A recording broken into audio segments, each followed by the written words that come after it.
Hello, Ryan here, aka Mac, and welcome. So on the most recent ATV, we got to see a little bit of Arccorp and some of its moons, or both of its moons. Now for Arccorp planet itself, they have done some tests a little while ago to see how they can get buildings to sort of look interesting and work and blend together.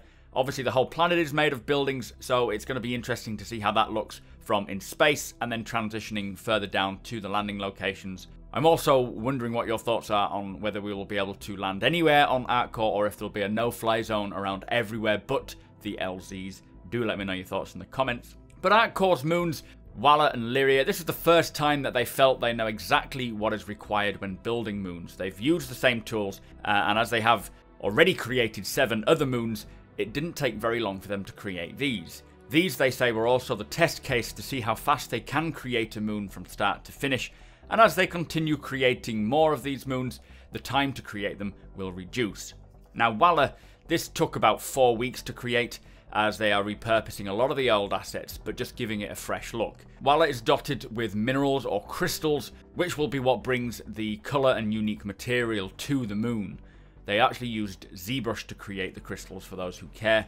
It took a little longer because of that, because they are hand done, not just procedurally done, but then they were procedurally distributed to speed up the process. I would love to know whether these minerals can be mined in some way, maybe using them to create some sort of material for factories and so forth. Lyria, on the other hand, is a pretty cold and unpleasant place, they say.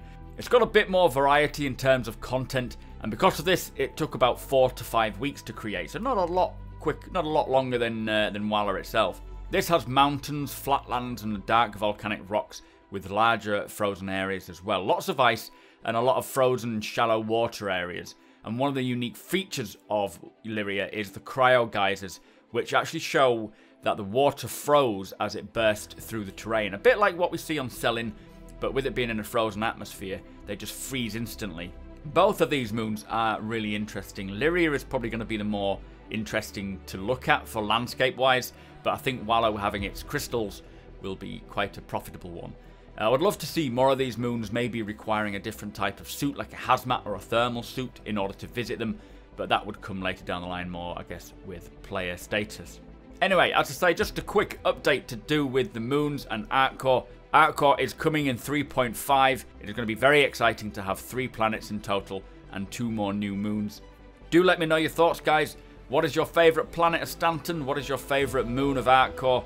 Drop them in the comments. Big shout out to my patrons. If you want to support my channel further, do hit that link in the description below to my Patreon page. Also follow me over on twitch.tv/supermacbrothers Ryan, and I shall see you next time.